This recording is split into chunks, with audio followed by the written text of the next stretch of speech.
11h13, voltamos a falar sobre o julgamento do ex-presidente Jair Bolsonaro e de outros 7 réus da suposta trama golpista nas eleições de 2022 e voltamos com ele, Guilherme Brain.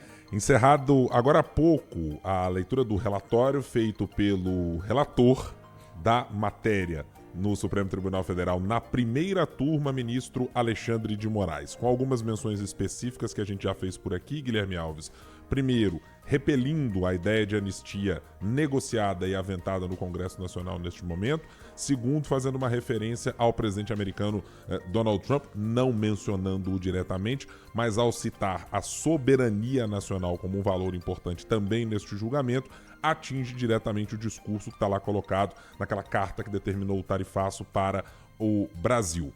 Bom, nesse momento, a palavra está com o Procurador-Geral da República, o Paulo Gonet, que apresenta quais são os argumentos feitos pela defesa. Algumas frases já mencionadas por ele chamam a atenção neste primeiro momento de apresentação da denúncia. Primeiro, ao dizer que não foram atos isolados e que, nas palavras de Gonet, ainda que nem todos os denunciados tenham atuado ativamente em todas as fases, todos colaboraram, segundo a denúncia, na parte em que lhes coube para o conjunto dos acontecimentos que ele classificou de criminosos. Ele disse um outro ponto relevante, e esse aparentemente será o de discussões mais intensas na primeira turma.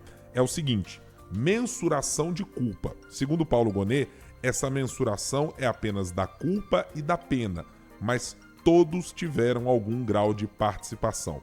E disse, atribuindo diretamente ao ex-presidente Jair Bolsonaro um caráter de centralidade em todo este ato, que a conclamação pública do presidente de falar mal sobre as urnas e por diversas vezes descredibilizar o processo eleitoral que terminou com a vitória do presidente Lula contribuiu decisivamente para todo o enredo. Vamos acompanhar nesse momento a fala de Paulo Gonet na primeira turma do Supremo Tribunal Federal. O Judiciário, com o impedimento do exercício regular das suas competências. A violência, além daquela de todos conhecidos pela ampla divulgação das vilanias do 8 de janeiro, foi objeto de ameaça constante. As provas da acusação decorrem de testemunhos e de documentos, vistas no contexto em que se insere, são bastantes para afirmar a convicção segura das práticas repudiadas pela legislação penal.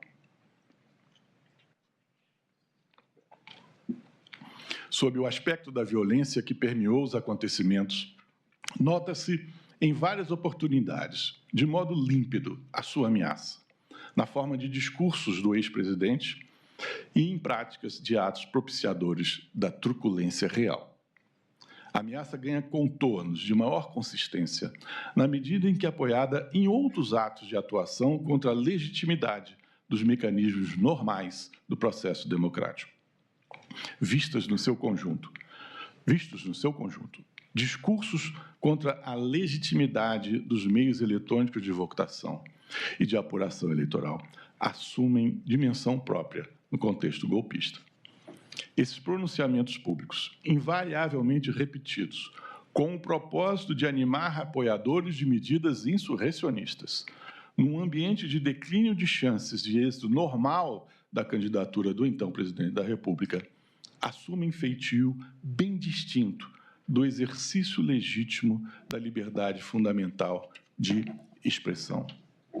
Mostram-se aí o que eram desde a sua origem, artifício de deslegitimação do processo eleitoral, para gerar estado de coisas favorável a providências de desrespeito, pela força, do resultado apurado nas eleições de 2022.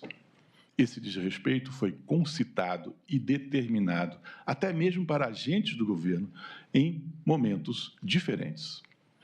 O mesmo fenômeno se flagra nos ataques diuturnos a órgãos de cúpula das instituições democráticas, como o Supremo Tribunal Federal e o Tribunal Superior Eleitoral, em ousadias que desprezavam até mesmo a vida de ministros e dos candidatos vitoriosos no pleito ao Executivo Federal.